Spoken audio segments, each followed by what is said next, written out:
बिस्मिल्लाहिर्रहमानिर्रहीम। अस्सलाम वालेकुम। तो आज का जो हमारा टॉपिक है वो है रिप्रोडक्टिव हेल्थ, चैप्टर नंबर 14 सीमेट। ठीक है, इसमें रिप्रोडक्टिव हेल्थ पहले होती क्या है, पहले हम इसको डिफ़ाइन कर लेते हैं। इसको डिफ़ाइन कैसे करना जी? Reproductive health is defined as condition in which reproductive process is accomplished in a state of complete physical, mental and social wellbeing, not merely the absence of disease और disorder of the reproductive process. इसको हम reproductive health कहते हैं, यानी जो आपकी reproductive process है वो कंप्लीट फिजिकल, मेंटल और सोशल वेलबींग के अंदर अगर होता है उसको रिप्रोडक्टिव हेल्थ करेंगे। सिर्फ डिजीज़ ना होना काफ़ी नहीं है इसके लिए। ठीक है, इसके कंपोनेंट में क्या है? वो सेफ़ मदरहुड है, फर्टिलिटी रेगुलेशन है, इनफर्टिलिटी है, प्रिवेंशन एंड कंट्रोल है, रिप्रोडक्टिव ट्रैक इन्फेक्शन का एसटीडीज़ है, ठीक है, मलिग्नेंसीज़ हैं और न्यूबॉर्न केयर है। ठीक है, इसमें से सिर्फ यहाँ से रीड करना है, जो इंपॉर्टेंट सवाल आएगा वो मैं आपको बताता जाऊँगा। सवाल इसके अंदर काफ़ी चैप्टर के अंदर, तो सिर्फ जो करने वाले वो करें, बाकी छोड़ना ठीक रहेगा, वरना चैप्टर थोड़ा सा लंबा है तो ज़्यादा टाइम ले जाएगा आपका। ठीक है, उसके बाद आ जाता है maternal mortality and morbidity. Morbidity हमें पता है कि डिजीज़ को कहते हैं और मोर्टिलिटी हमें पता है कि डेथ को कहते हैं। तो मटर्नल मोर्बिडिटी क्या होगी? इन a women who has been, यानी वो वुमेन जो प्रेग्नेंट है और उस दौरान से कोई डिज़ीज़ हो जाती है या कोई डिज़ीज़ है जो प्रेगनेंसी की वजह से एग्रीवेट हो रही है। ठीक है, तो वो वाली सारी मटर्नल मोर्बिडिटी के अंदर आएगी। लेकिन ये याद रखा जाएगा कि इसके अंदर एक्सीडेंटल या इंसिडेंटल कॉजेज़ नहीं आएंगे। तो इसकी डेफिनेशन क्या है? मोर्बिडिटी इन अ वुमेन, यानी disease in a women who has been pregnant from any cause related to or aggravated by pregnancy or its management, यानी प्रेगनेंसी और उसके मैनेजमेंट की वजह से वो हो या उसकी वजह से वो एग्रीवेट हो रही हो, but not from accidental incidental cause. Accidental या इंसिडेंटल काज नहीं होना चाहिए। ठीक है ना। तो इसमें कौन कौन सी आ सकती है? डायरेक्ट ऑब्स्टेट्रिक मोर्बिडिटी आ सकती है, इनडायरेक्ट ऑब्स्टेट्रिक मोर्बिडिटी आती है और साइकोलॉजिकल ऑब्स्टेट्रिक मोर्बिडिटी आती है। ठीक है, उसके बाद आता है मटर्नल डेथ। मटर्नल डेथ क्या है? Defined as the death of a women while pregnant और within 42 days of termination of pregnancy, यानी जब वो प्रेग्नेंट थी तब उसकी डेथ हो जाए या with in 42 days after pregnancy अगर डेथ हो जाती है उसको हम मटर्नल डेथ के अंदर काउंट करते हैं। लेकिन ये भी याद रखा जाए कि ये irrespective of the duration and site of pregnancy है, any cause related to or aggravated by pregnancy or its management.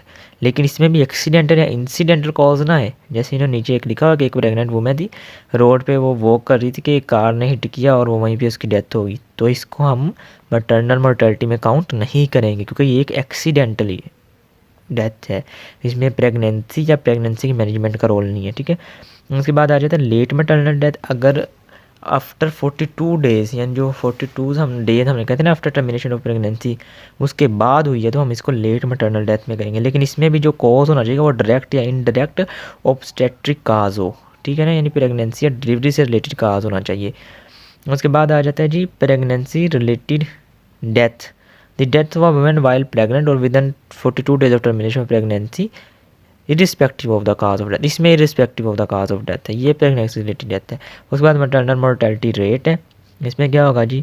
इसका है जी number of women dying in pregnancy and child birth per 1 lakh women in productive age. ठीक है, उसके बाद maternal mortality ratio है, is the number of women dying in pregnancy, it is a major it measures the risk of women dying while pregnant. MMR is the widely acknowledged as general indicator of the overall health of a population. यानी जो आपकी maternal health है ना वो एक general indicator है overall health of population का। ठीक है, इसका ये फार्मूला उन्होंने यहाँ पे दिया हुआ है। इसके अंदर हमने देखना है कि टोटल नंबर ऑफ डेथ कितनी हुई है ड्यूरिंग प्रेगनेंसी, चाइल्ड बर्थ या पर्पल काजेज। पर्पल काजेज आते हैं कि जो वो प्रेगनेंसी के बाद के 6 हफ्ते होते हैं ना, डिलीवरी के बाद के 6 हफ्ते, उसको हम इस पीरियड के अंदर काउंट करते हैं। ठीक है, divided by total number of live birth during the same year and place multiply by 1 lakh. तो ये MMR आ जाता है हमारे पास। अब ये वाला हमारा SCQ है कि कॉजेज़ ऑफ मैटरनल मोर्टेलिटी क्या है आपके पास। ठीक है ना, इसमें मेन कॉजेज़ हैं, कंट्रीब्यूटरी कॉजेज़ हैं, 2 कॉजेज़ हैं। ठीक है, मेन कौन कौन से हैं? मेन में सबसे पहले हमारे पास आता है हेमरेज। ठीक है, हेमरेज हो गया किसी की वजह से भी हुआ है, अबॉर्शन की वजह से, एक्टोपिक प्रेगनेंसी की वजह से, प्लेसेंटा प्रेविया की वजह से या प्लेसेंटल अब्रप्शन की वजह से या रप्चर की वजह से हो गया। ठीक है ना, तो हेमरेज हुआ है, मेन काज है। उसके बाद हाइपरटेंसिव डिजीज़ है कोई, उसके बाद पर्पल सेप्सिस हो गया, इन्फेक्शन हो गई है, अनीमिया है प्रेगनेंसी के दौरान, पल्मोनरी एम्बोलिज्म हो गया है, माल न्यूट्रिशन है या एनेस्थीजियल एक्सीडेंट है। ठीक है। ये वाले हमारे पास 7 काजेज़ हैं जो कि मेन कॉजेज़ हैं। कौन से? हेमरेज, हाइपरटेंशन, पर्पल सेप्सिस या इन्फेक्शन, अनीमिया, उसके बाद पल्मोनरी एम्बोलिज्म, माल न्यूट्रिशन और एनेस्थीसिया एक्सीडेंट्स। ठीक है। उसके बाद आ जाता है कंट्रीब्यूटरी काजेज़, यानी इन्होंने ये कंट्रीब्यूट कर सकते हैं डायरेक्ट काज नहीं। वो कौन से? कोई एग्जिस्टिंग डिजीज़ थी वो एग्रीवेट हो गई है। ठीक है। कोई बायोलॉजिकल फैक्टर था, एज, पैरिटी या सोशल क्लास, उसकी वजह से हो गया।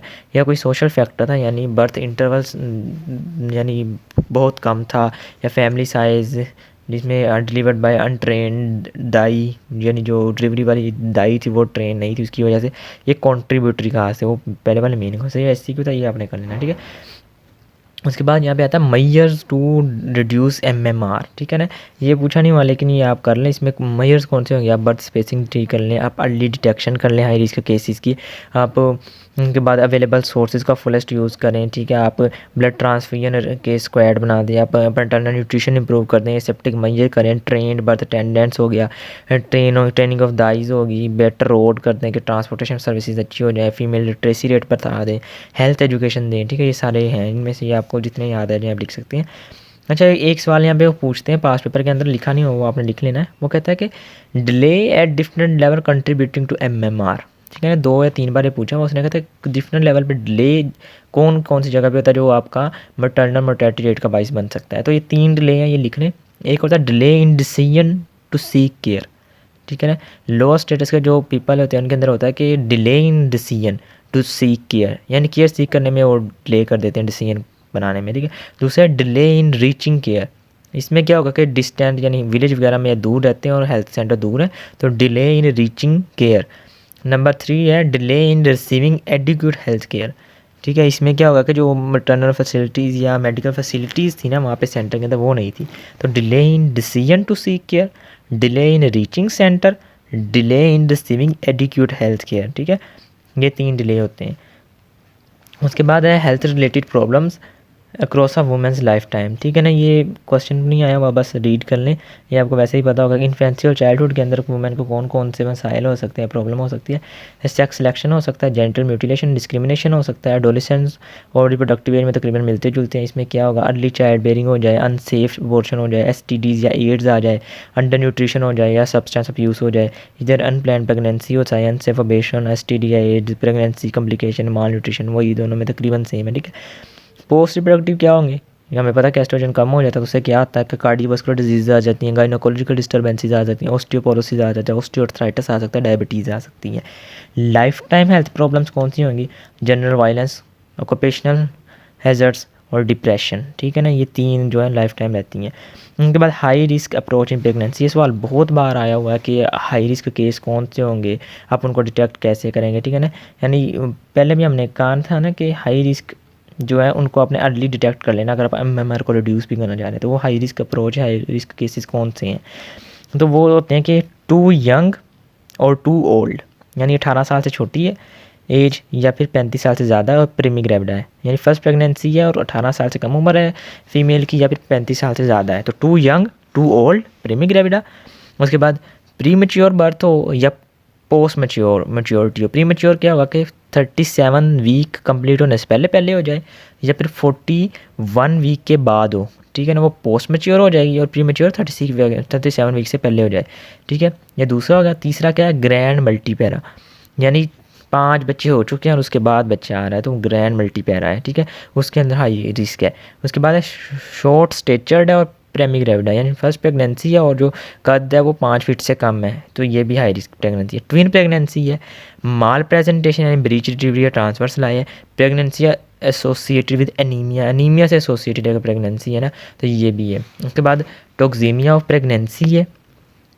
ठीक है, यानी हाइपरटेंशन है। उसके बाद पास्ट बैड ऑब्स्टेट्रिक हिस्ट्री, यानी पहले हिस्ट्री है जिसमें अबॉर्शन हुआ है या स्टिल बर्थ हुई है या कोई हेमरेज था या कोई कॉम्प्लिकेशन आई थी। उसके बाद प्रेगनेंसी एसोसिएटेड विद डिजीज़ है जिसमें diabetes, mellitus, epilepsy, heart disease या रेनल डिजीज़ है। तो ये है हाई रिस्क प्रेगनेंसीज, इनको आपने अर्ली डिटेक्ट करना होता है। ठीक है, उसके बाद आ जाता है कि वो पूछा कि एक ये पास क्वेश्चन दिया उन्होंने कहा list at least 6 high risk condition, ये आपको याद आ जाएगा, इनमें से कोई सी 6 आपने लिख देनी। ठीक है, वो कह रहा है which warning signs the mother should be even clear cut instructions. ठीक है ना, ये लिख लीजिए कि वो कौन से वार्निंग साइन है जो दे के फीमेल को क्लियर कट इंस्ट्रक्शन हो जाए या आपको क्लियर कट इंस्ट्रक्शन हो जाए कि ये कॉम्प्लिकेटेड केस है। उसमें सबसे पहले आ जाता है जी आपको फिट्स नज़र आ रहे हो, फीमेल के अंदर फिट्स आ रहे हो, फीमेल को प्रेगनेंसी के दौरान उसको फीट की स्वेलिंग हो जाए, उसको हेडेक रह रहा हो, ठीक है, उसके अलावा उसको ब्लडिंग ऑफ विजन आ रहा हो, ठीक है, उसको वजाइनल ब्लीडिंग या वजाइनल डिस्चार्ज आ रहा हो, ये 5 आपने लिख लेना। अगर ये आपको किस में भी नज़र आते हैं तो आपने उसको हाई रिस्क लेवल कर देना और आपने उसको रेफ़र करना है स्पेशलिस्ट के पास, ठीक है। उसके बाद आ जाता है कि एक सवाल पास पेपर में आया हुआ है, ये आगे मैं आपको पढ़ाता हूँ बल्कि। उसके बाद है mother and child health care. ये क्या होता है? ये ब्रांच ऑफ पब्लिक हेल्थ है which is plan for health supervision of mother and child not only physically but also mentally and emotionally, ठीक है ना। ये ब्रांच पब्लिक हेल्थ की एक ब्रांच है जिसके अंदर हमने मदर और चाइल्ड की हेल्थ की सुपरविजन करनी है और इसमें सिर्फ फिजिकल नहीं, मेंटल और इमोशनल दोनों हेल्थ आती हैं। उसके बाद हम चले जाते हैं इसका एम क्या है। एम है कि making available the best possible care आप उनको प्रोवाइड कर दें, और बेस्ट पॉसिबल केयर यानी वुमेन को ड्यूरिंग प्रेगनेंसी, लेबर और पोस्टमार्टम। दूसरा best possible care to the children why they are growing and are vulnerable, ठीक है। इसके ऑब्जेक्टिव क्या होंगे ये रीड करना, इसमें से क्वेश्चन नहीं आया हुआ, ठीक है ना। इम्प्रूव द हेल्थ, बच्चे और माँ की हेल्थ आपने इम्प्रूव करनी कैसे करनी है? आप मटर्नल मोर्बिडिटी और मोर्टेलिटी रिड्यूस करते हैं, आप बर्थ रेट रिड्यूस करते हैं, आप इन्फेंट मोर्टेलिटी और मोर्बिडिटी रिड्यूस करते हैं, आप प्री नेटल डेथ रिड्यूस करते हैं, आप डेथ रेट करते हैं, आप बर्थ रजिस्ट्रेशन को इंश्योर करवाएं, ठीक है।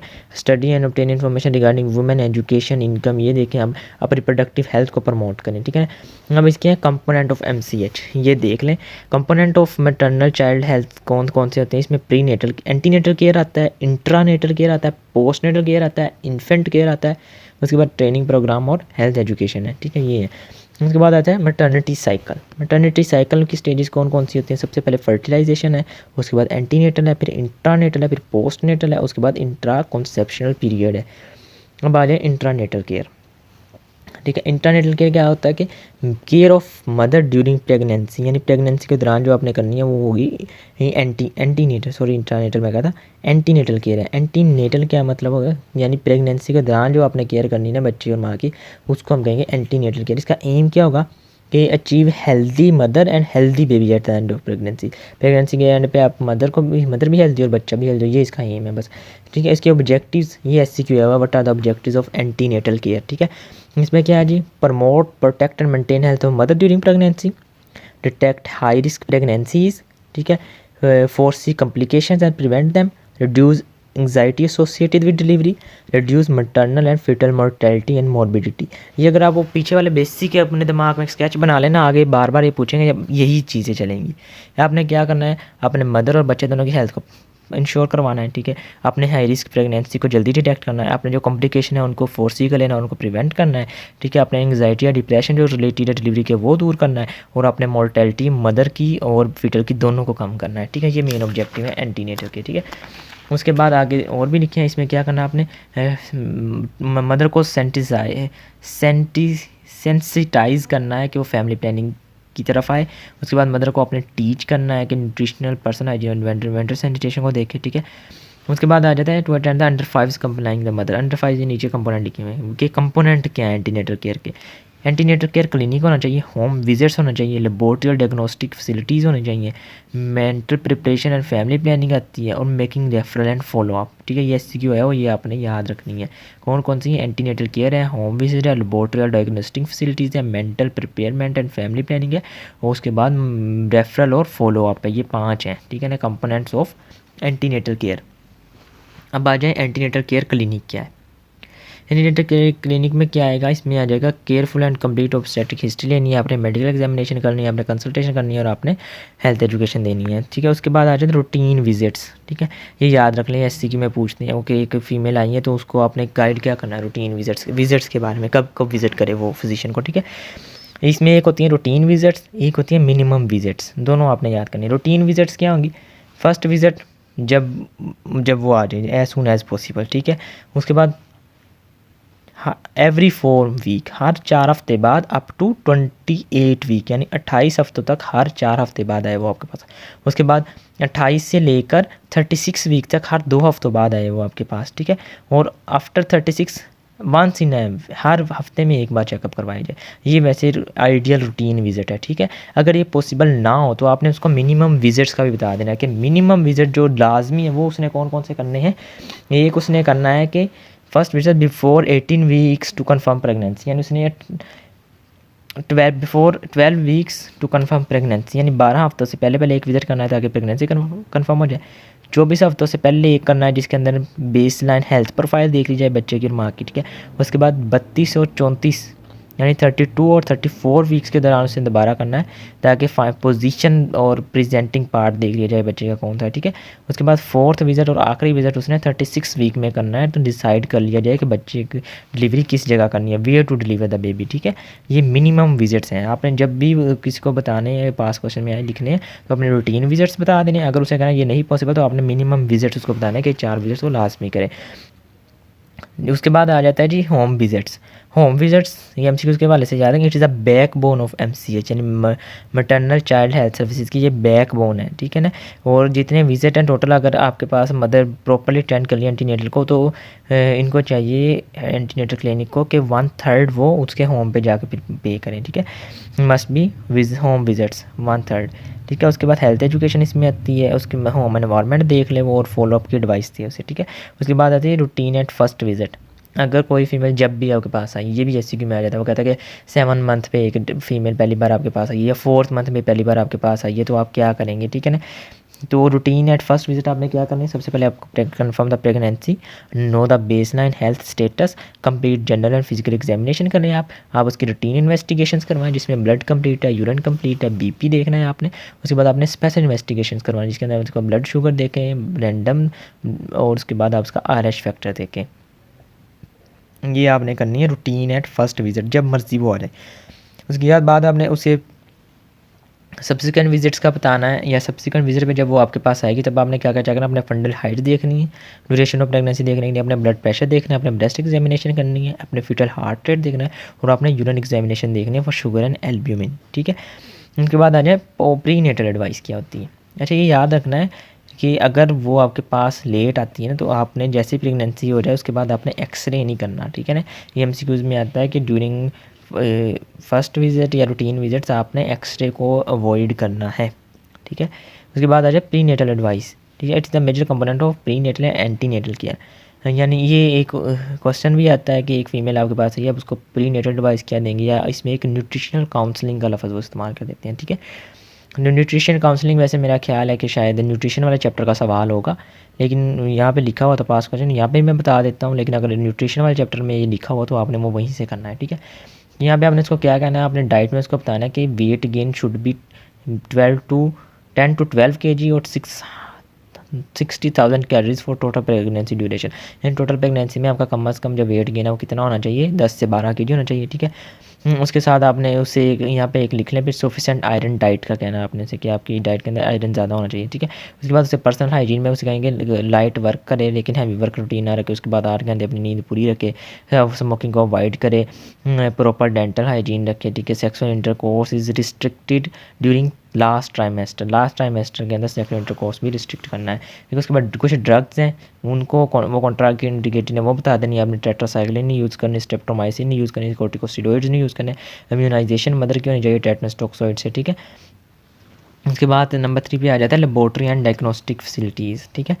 लेबोरेटरी एंड डायग्नोस्टिक फैसिलिटीज़ भी पूछ लेते हैं, ये भी क्वेश्चन आ जाता है, ठीक है। वो कहते हैं बट ये क्वेश्चन लिखा भी है, but essential laboratory investigation are to be done at first visit, या जब भी तो जब भी आपके पास आता है तो आपने लेबोरेटरी कौन कौन सी करवानी है, आपने एनीमिया, ठीक है। एनीमिया के लिए आपको उसका HP लेवल चेक करना है कि 11 से कम तो नहीं है, ठीक है। 11 से कम है तो आपने हाई रिस्क के अंदर रख देना है उसको। RH फैक्टर देखना है कि मदर RH नेगेटिव और हस्बैंड RH पॉजिटिव तो नहीं, अगर वो है तो आपने RH सेंसिटाइजेशन करवानी है जिसके अंदर आपने IM एडमिनिस्ट्रेशन कर देनी है RH इम्यूनोग्लोबुलिन की, जो होगा 300 माइक्रोग्राम है, ठीक है।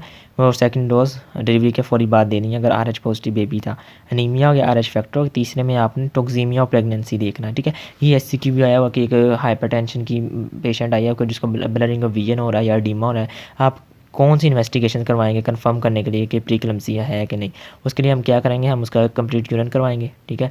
प्रोटीन प्रोफाइल का यूरिन में प्रोटीन विद इन 24 आवर्स वो देखेंगे हम, ठीक है।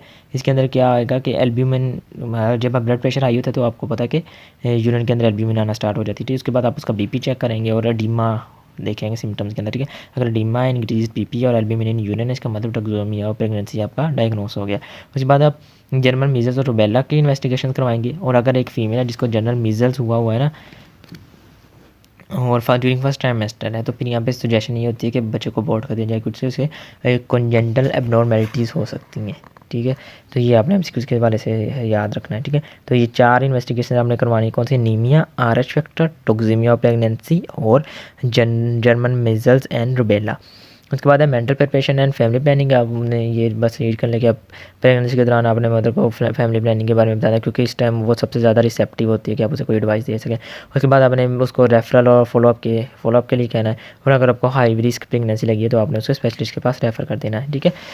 तो ये आपके जी कंपोनेंट पूरे हो गए। एंटीनेटल केयर क्लिनिक हमने कर लिया, होम विजिट कर लिया, लेबोरेटरी एंड डायग्नोस्टिक फैसिलिटीज़ देख लिया हमने, mental preparation and family planning देख लिया आपने, और हमने मैन पे रेफरल एंड फॉलो अप कर लिया, ठीक है। अब आ जाए इंट्रानेटल केयर। इंट्रानेटल केयर कौन सी है? Care of mother during child birth and also of child, यानी चाइल्ड बर्थ के दौरान कौन कौन सी कॉम्प्लिकेशन आ रही हैं, इसको हम किसके अंदर रखते हैं? इसको हम रखते हैं इंट्रानेटल केयर के अंदर, ठीक है। इंट्रानेटल के अंदर आप कौन, इसके एम्स क्या हो सकते हैं? एम में हमने क्या करना है जी? क्लीन डिलीवरी होनी चाहिए, जिसमें clean delivery, clean hands, clean cutting, clean birth canal, clean gloves, ठीक है। ये आप सारे लिख सकते हैं।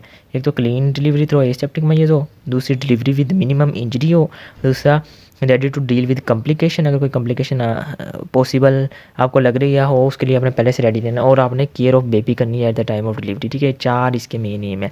एक क्लीन डिलीवरी, दूसरा क्या है जी? मिनिमम इंजरी, तीसरा क्या है कि ready to deal with complication, चौथा क्या है जी? केयर ऑफ द बेबी, ठीक है। इंटरनेटल सर्विसेज क्या होती है? डोमिसिलरी मिडवाइफ्स केयर होती है, इंस्टीट्यूशनल केयर होती है, होम है, मैटरनिटी होम है, ट्रांसपोर्ट सर्विसेज आप अच्छी कर दें, एम्बुलेंस सर्विस दे दें, ब्लड ट्रांसफ्यूजन सर्विस दे दें, आप डायग्नोस्टिक एंड लेबोरेटरी फैसिलिटीज़ दे दें, arrangement of consultation and referral, ठीक है। अब आ जाता है डोमिसिलरी केयर, ठीक है ना। ये डोमिसिलरी केयर के SCQ कई बार आया हुआ है, ये आपने अच्छे से याद करना कि कोई भी फीमेल है उसने घर के अंदर डिलीवरी हुई है, उसके बेबी को, उस सर्विस को आप क्या कहेंगे, इसको आप क्या कहते हैं, किस केयर का नाम क्या है, ठीक है ना। Delivery baby at home by midwife या बाय TBA, इसको हम डोमिसिलरी मिडवाइफ केयर कहते हैं, ठीक है ना। मिडवाइफरी केयर, इसके अंदर क्या होता है? Care provided at home is called domiciliary care, ठीक है। वो मदर्स जिनके अंदर नॉर्मल ऑब्स्टेट्रिक हिस्ट्री हो पहले की, वहाँ उन्हें वो डिवाइस कर देते हैं कि आप डोमिसिलरी केयर ले लें, यानी घर में मिडवाइफ या दाई से आप डिलीवरी करवा सकते हैं, ठीक है ना। इसके लिए one midwife is for 100 birth और 3000 पीपल्स। इसके एडवांटेज क्या है कि लेस एक्सपेंसिव होती है, हॉस्पिटल जाने की टेंशन कोई नहीं होती, ठीक है। फेमिलियल सराउंडिंग में हो जाती है, फिजियोलॉजी साइकोलॉजिकल कोई सेटिस्फेक्शन होती है उसको, ठीक है, मदर को। उसके बाद जी मदर अपने घर पे नज़र भी रख सकते हैं, उसको वो टेंशन नहीं होती। उसके बाद सबसे मेजर जो है क्रॉस इन्फेक्शन का खतरा नहीं होता, और बच्चे आपस में तब्दील या मिक्स होने का खतरा नहीं होता, ठीक है। ये इसके एडवांटेजेस हैं। डिसएडवांटेजेस क्या है? इसका एडवांटेजेस का क्वेश्चन भी आया हुआ है, इसके डिसएडवांटेजेस का क्वेश्चन भी आया। डिसएडवांटेज में क्या? लेस मेडिकल केयर होगी, लेस रेस्ट फॉर वुमेन है, क्योंकि घर है, कहेंगे नॉर्मल डिलीवरी है तो अगले दिन उठा के काम पे लगा देंगे, ठीक है।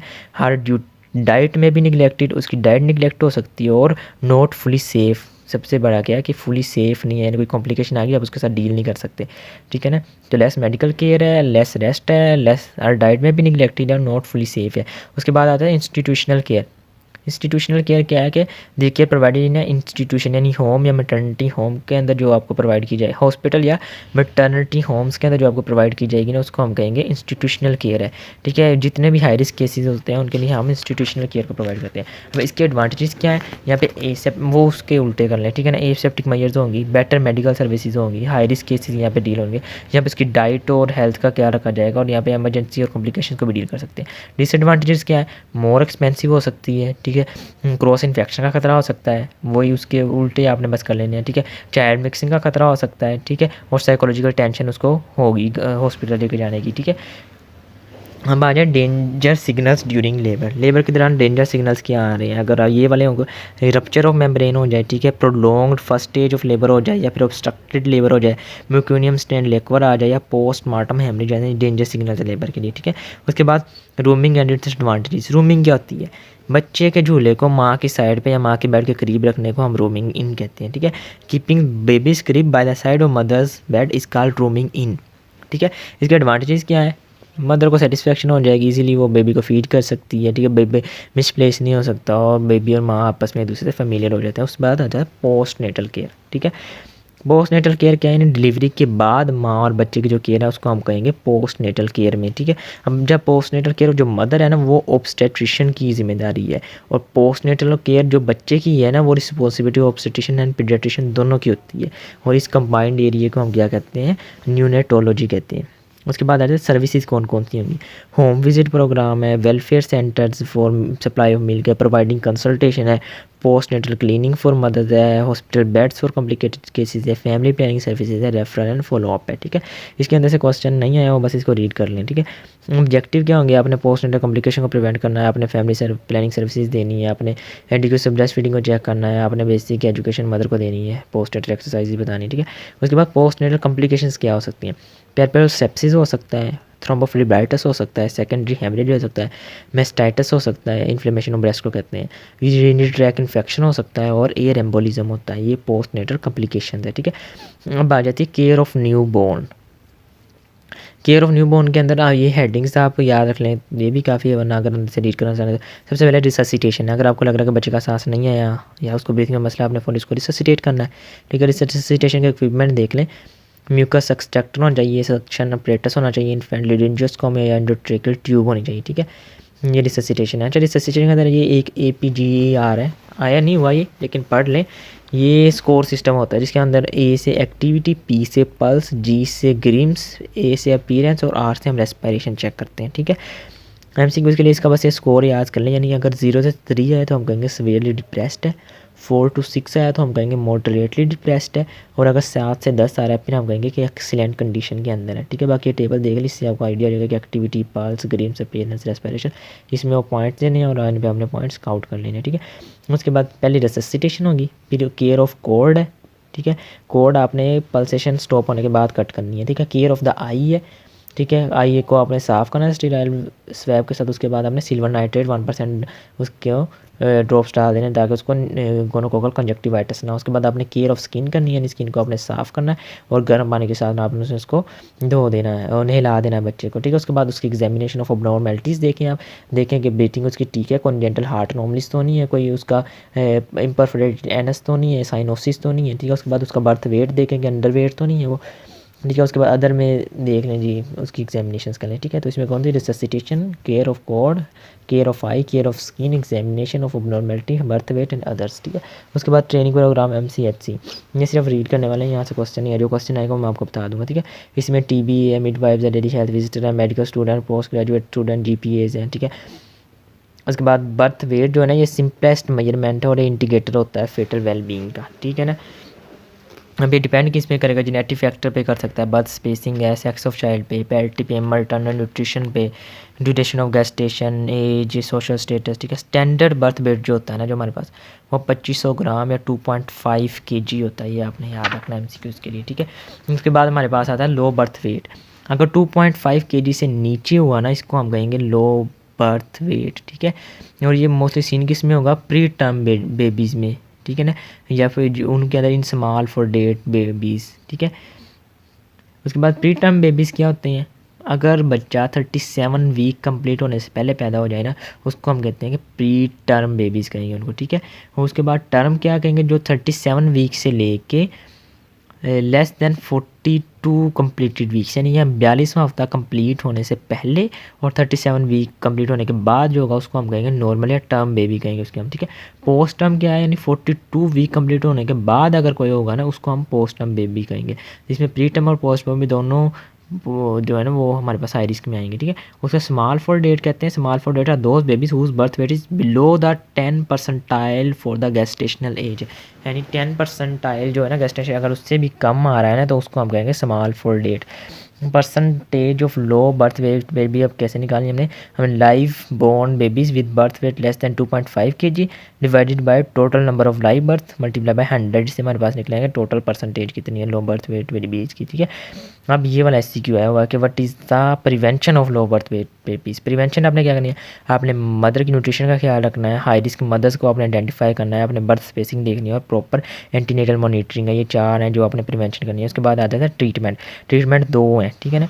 एक है अगर 2.5 kg और 2.5 kg के दरमियान है उसका अलग ट्रीटमेंट है, 2 kg से कम है उसका अलग है। अगर 2 kg से लग गया उसको फौरी ICU में रखा जाएगा, इंटेंसिव केयर यूनिट के अंदर, ठीक है ना। उसके बाद उसको इंक्यूबेटरी केयर भी देंगे हम, उसका टेम्परेचर, ह्यूमिडिटी, ऑक्सीजन टेस्ट करने के लिए कंटिन्यूस उसकी ऑक्सीजन मॉनिटरिंग होगी। उसको हाइपोक्सिया को ट्रीट करना है हमने, उसको oxygen increase oxygen level produces retrodental fibroplasia, ठीक है ना। ऑक्सीजन को इंक्रीज़ भी नहीं करना, डिक्रीज़ भी नहीं होने देना, कंटिन्यूस मॉनिटरिंग भी करनी है, इंक्यूबेटरी केयर भी देनी है आपने, उसको फीडिंग नेज़ोगैस्ट्रिक ट्यूब से देनी है। और उसके अलावा मेन जो खतरा और सबसे इंपॉर्टेंट होता है ना फंक्शन ICU में, वो हमने बच्चों को इन्फेक्शन से बचाना होता है, जो प्री टर्म पैदा होता है, ठीक है। उसके बाद डोज बिटवीन 2 से 2.5 kg के दौरान होगा ना, उसको अगर हमें ICU में रखना भी पड़ा तो वो थोड़ा या 1 या 2 दिन के लिए रखना पड़ता है, ठीक है ना। तो मेन जो हमारा ट्रीटमेंट है वो अंडर 2 का था। अब causes of low birth babies क्या है, इसको पाइपा या पीपा के जिसे याद रख लें, यानी PIPA से याद रख लें आप, ठीक है। इसमें क्या होगा, P से नमोनिया होगा, I से इंटरक्रेनियल ब्लीडिंग हो जाएगी, P से पल्मोनरी हेमरेज होगा और A से टेलेक्टेसिस। PIPA इसका नेमोनिक, उससे आपको याद रह जाएगा नमोनिया, ठीक हो गया। नमोनिया हो गया, पल्मोनरी नमोनिया, I से इंटरक्रेनियल होगी, P से आपका है वो पल्मोनरी हेमरेज हो गया, A से आपका एटलेक्टेसिस हो गया। ये डेथ की कॉजेज़ हैं, ठीक है ना। इसके बाद टीम कौन कौन सी होगी, डॉक्टर हो सकता है, रेडियल बर्थ का ट्रेंड दाई होगी और ट्रेंड बर्थ अटेंडेंट होगा, ठीक है। उसके बाद आगे ये बस रीड करने वाला है, ये इसमें सवाल नहीं, जहाँ पे सवाल आएगा वो मैं आपको बता दूंगा। ग्रोथ, मॉनिटरिंग एंड प्रमोशन, इसकी बस डेफिनेशन देख लें। ग्रोथ होगी, डेवलपमेंट उसकी मॉनिटरिंग। ग्रोथ क्या होती है, increase in size and number of cell. Development क्या होती है कि अटेनमेंट ऑफ स्किल या फंक्शन ऑफ बॉडी को हम डेवलपमेंट करते हैं। इनकी मॉनिटरिंग करनी है आपने, monitoring of growth and promotion देखनी है। यानी आप इसमें क्या है, मंथली इंटरवल यहाँ पे वेट ऑफ बेबी आपने पीरियोडिकली मेजर करना है। इसमें क्या करना है, पहले साल में आपने मंथली चेक करना है, दूसरे साल में आपने हर 2 माह बाद, और तीसरे साल से लेकर 5वें 6ठे साल तक आपने हर 3 माह बाद बेबी का चेक करना है। और बेबी के वेट का से ये याद रखिएगा कि पहले 5 मंथ के पहले 5 महीनों के अंदर बेबी का जो वेट है वो डबल हो जाएगा, 1 साल के अंदर उसका ट्रिपल हो जाएगा, और at the end of second या दूसरे साल के एंड पे उसका 4 गुना क्वाड्रपल्ड हो जाएगा वेट, ठीक है ना। उसके बाद आ जाए ग्रोथ चार्ट। ग्रोथ चार्ट क्या होता है, ये विजुअल डिस्प्ले होता है चाइल्ड की फिजिकल ग्रोथ और डेवलपमेंट का, ठीक है। डेविड मॉडल ने इसको पहली बार दिया था। इसमें हम क्या करते हैं जी, वेट ऑफ चाइल्ड लेते हैं Y एक्सिस पे और मंथ को लेते हैं हम X एक्सिस पे, और हम उसका वेट नोट करते जाते हैं, ठीक है, महीनों के हिसाब से, और हमें ग्राफ ड्रॉ करते हैं, ठीक है। इसको कहते हैं हम ग्रोथ चार्ट। इसके फीचर्स क्या हैं, X एक्सिस मैंने बता दिया, Y एक्सिस बता दिया। फिर जो कर्व आती है हम उसको कंपेयर करते हैं स्टैंडर्ड कर्व के साथ, ठीक है। इसमें आइडेंटिफिकेशन हो जाती है, immunisation status of child, immunisation of mother, birth. उसके बाद यूजेस इसके क्या है, ग्रोथ मॉनिटरिंग है, डायग्नोस्टिक, ग्रोथ मॉनिटरिंग में हेल्प कर देता है, डायग्नोस्टिक टूल है, प्लानिंग में, एजुकेशनल टूल है, टूल फॉर एक्शन है, एवेल्युएशन है, टूल फॉर टीचिंग है, ठीक है। बाकी ये नीचे करने की ज़रूरत नहीं है, आगे आ जाए। केयर ऑफ अंडर 5, यानी ये जो चाइल्ड होते हैं ना 5 साल से कम उम्र के बच्चे, उनकी केयर कैसे करनी है, ठीक है ना। अच्छा, ये ऊपर एक सवाल आया हुआ है कि एक मदर है 6 मंथ से नीचे छोटा बेबी लेके आई है, ठीक है। उसका वज़न जो है ना वो उसकी एज के वाले से कम है और रेड एरिया के दफा, वट इज़ योर डायग्नोसिस। इसका डायग्नोसिस यहाँ बुक में तो लिखा, पास क्वेश्चन में इसका जो लिखा था less low birth weight for age इसका आएगा, ठीक है ना, या लो वेट फॉर एज, ठीक है, लेस वेट फॉर एज, जैसे मर्जी लिख लें, ये इसका डायग्नोसिस होगा। What question will you ask to from mother, ये वाले जो है ना ग्रोथ मॉनिटरिंग के 4 चीज़ें, ये मैं आगे बताता हूँ आपको कौन सी, ये वाले आपने उससे पूछने हैं, ठीक है।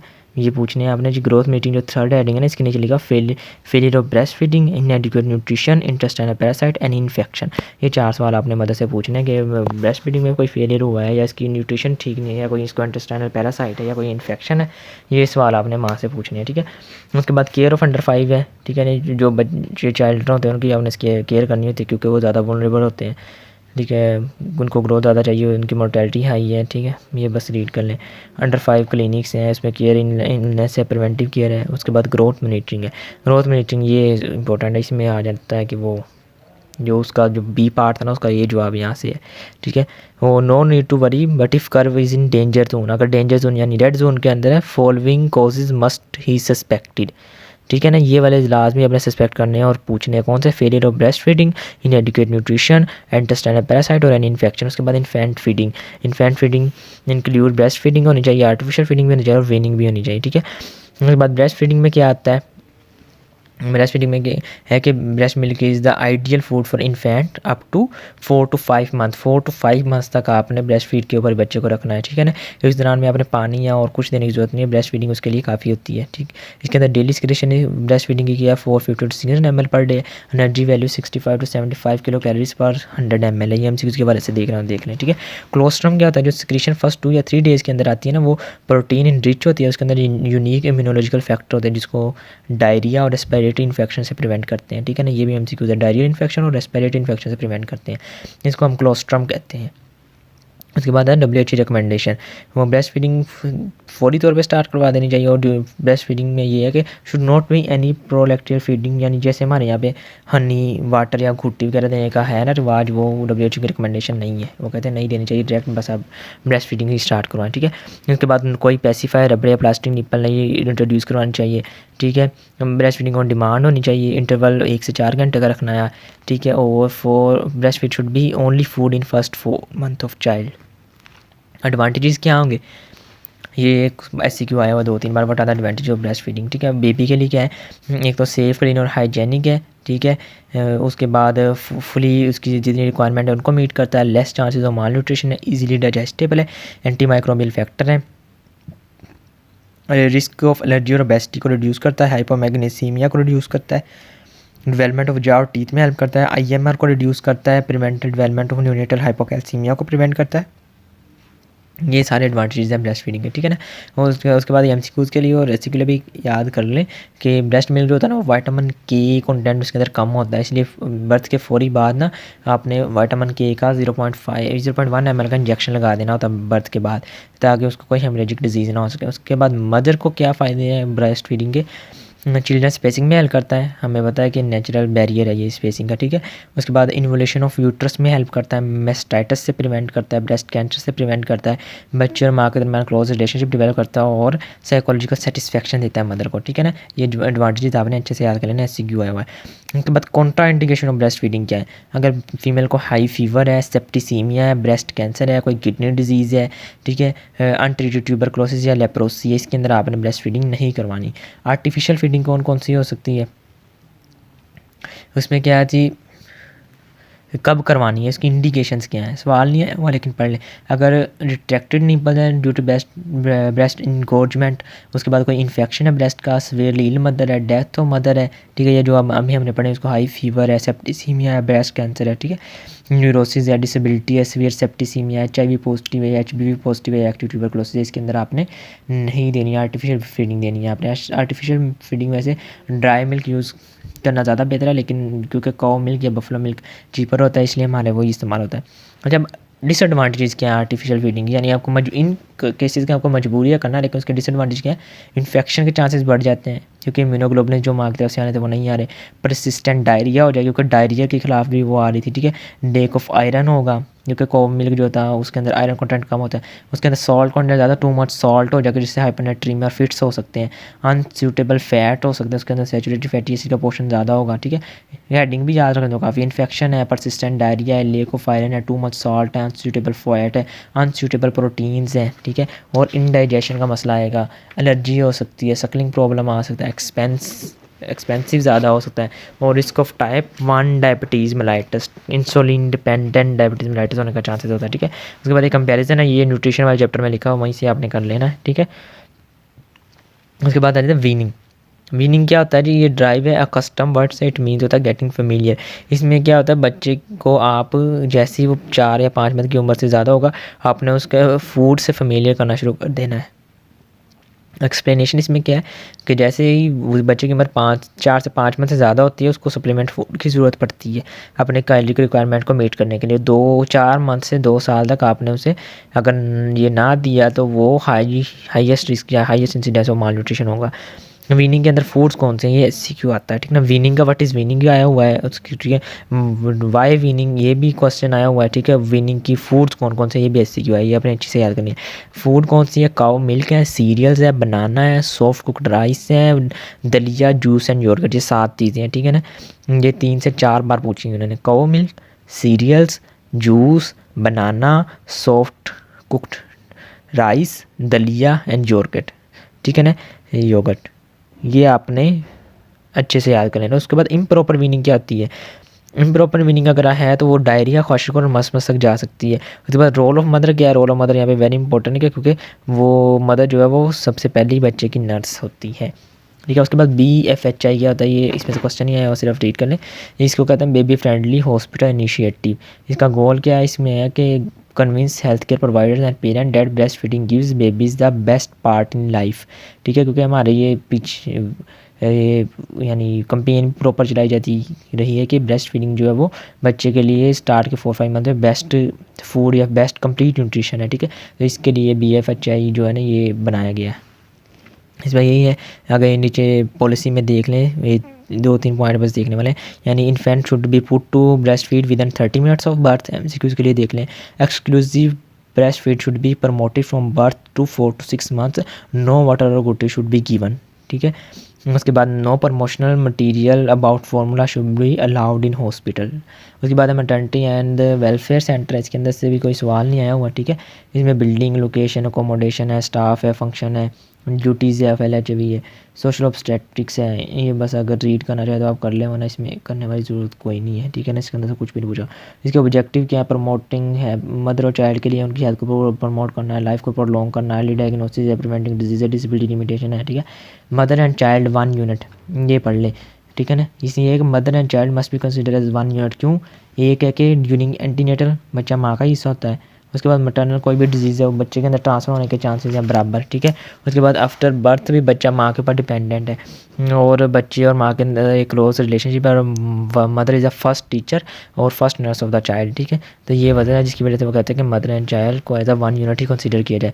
तो comprehensive maternal child health services. उसके बाद एक indicator of maternal child health care, ठीक है।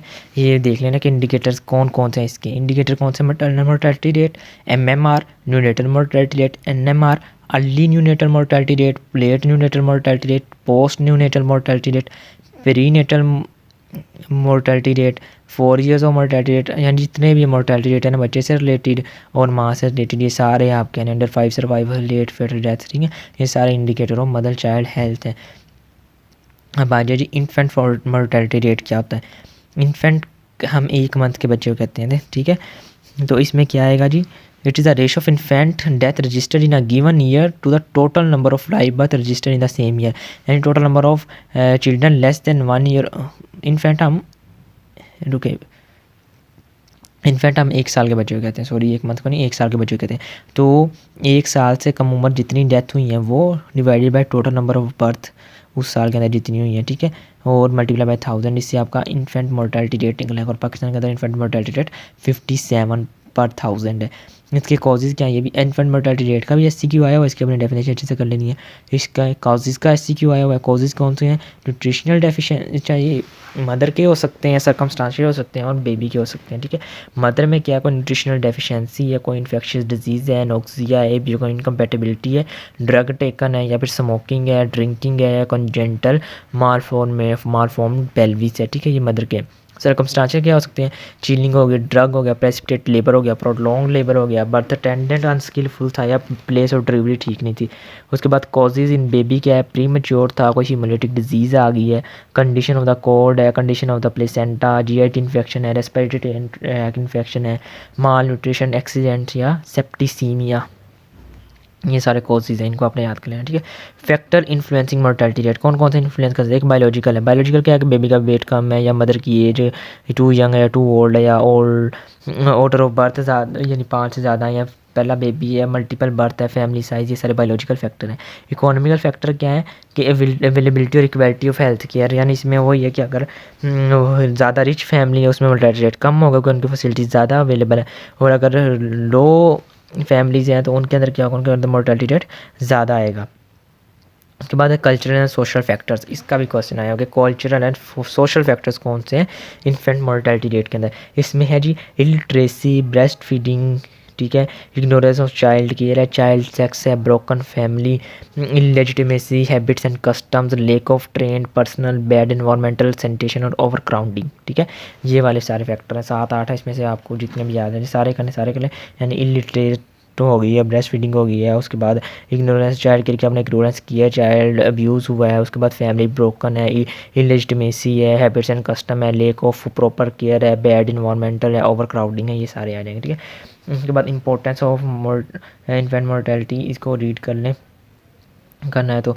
उसके बाद मैयर्स टू रिड्यूस IMR, ठीक है, इसका आपका SCQ आया हुआ। मैयर कौन कौन सी है, इफेक्टिव MSH सर्विस, सबसे पहले अपने जो MSH सर्विस है उसको इफेक्टिव करना है कि एंटीनेटल, इंटरनेटल, पोस्टनेटल केयर अच्छी हो, विजिटिंग अच्छी हो, ठीक है, अवेलेबिलिटी ऑफ दाए हो, ठीक है।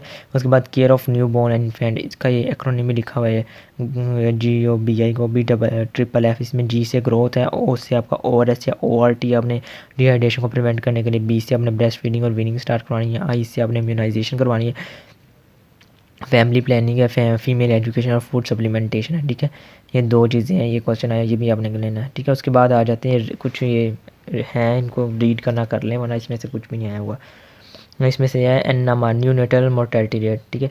न्यू नेट कहते हैं, ये है जी न्यू नेट, उस बच्चे को कहते हैं जिसकी एज जो होती है वो 28 डेज़ या 1 माह होती है, ठीक है ना, 1 माह तक न्यू नेट कहलाता है। तो total number of death 28 days divided by total number of life birth multiply by 1000, ये न्यू नेटल रेट निकलेगा। पाकिस्तान का कितना है 40, ये याद रखना है 40/1000, ठीक है। कॉजेज इसके क्या है, वही जो पहले आपने ये कॉजेज एक इन्फेंट मोर्टेलिटी रेट के याद कर लेना, यही आगे चलते जाएंगे।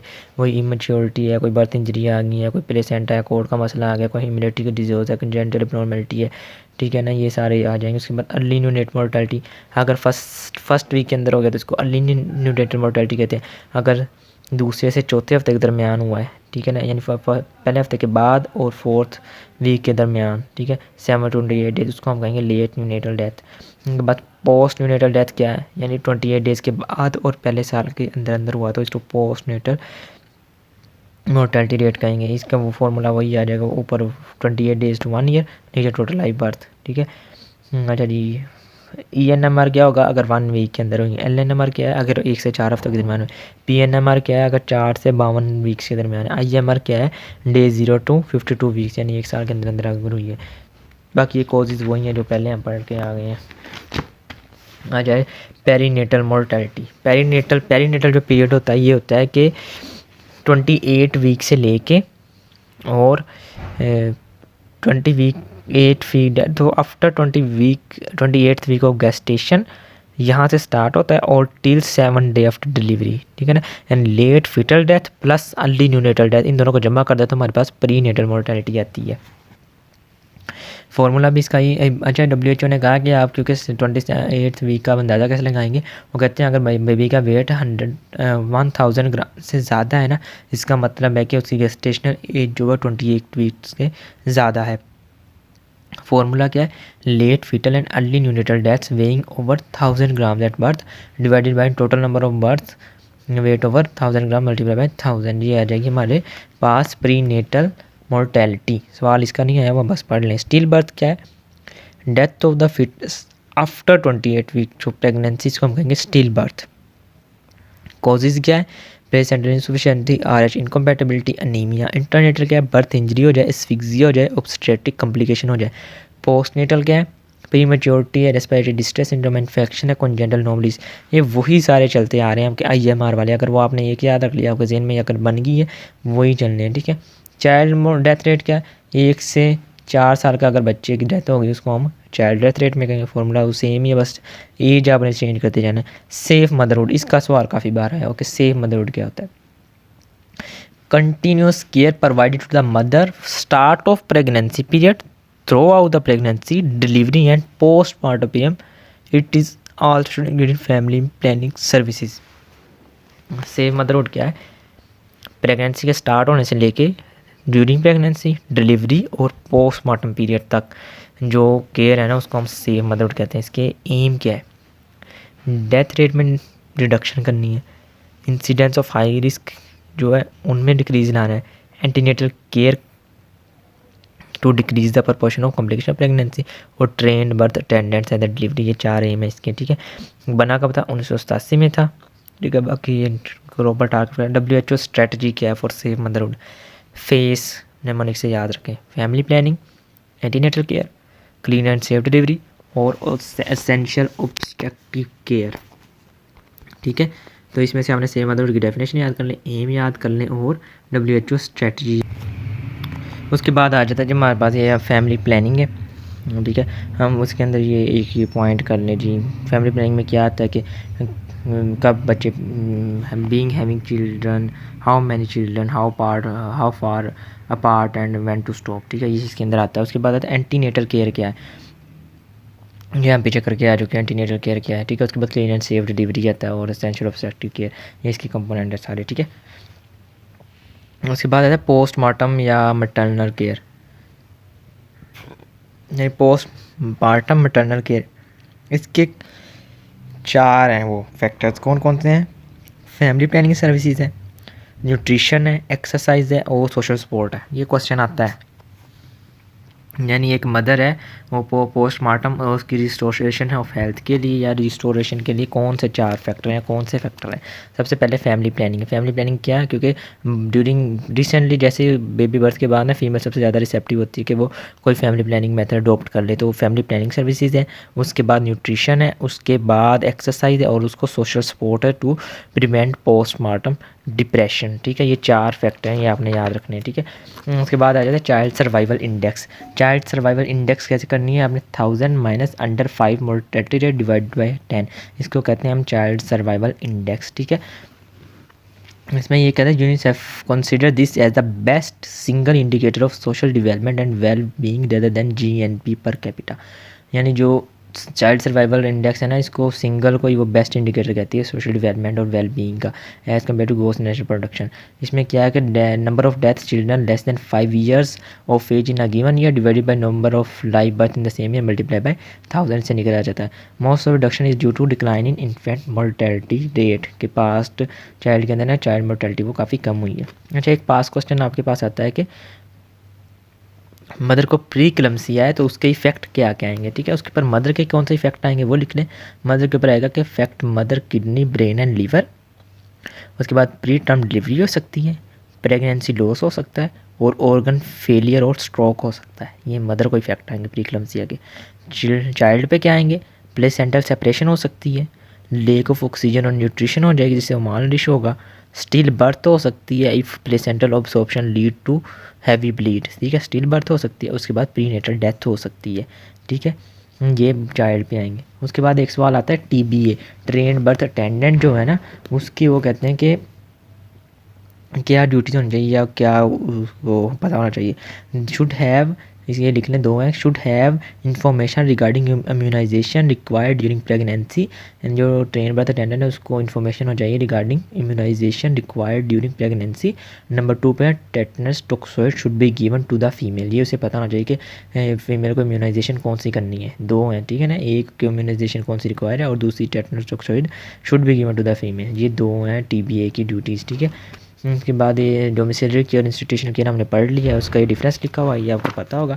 उसके बाद प्रीनेटल मोर्टेलिटी और न्यूनेटल मोर्टेलिटी, ये भी आपको पता है। प्रीनेटल 28 वीक से लेके और बर्थ के 7 दिन तक, और न्यूनेटल कौन सी है? फर्स्ट पहले महीने के अंदर जो होंगी, ठीक है। कोजेज वही हैं, birth injury, obstetric complication, asphyxia, prematurity, respiratory pelvic disease या नोटमिक इन्फेक्शन, इधर भी वही देख लें जी।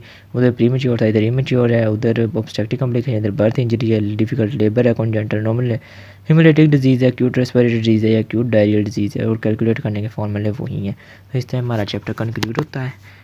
तो इसमें से जो मैंने इंपॉर्टेंट बताया वो अच्छे से याद कर लें, बाकी सिर्फ रीड कर लें क्योंकि उनमें सवाल वगैरह नहीं आया हुआ। तो दुआ में याद रखें। अस्सलाम वालेकुम।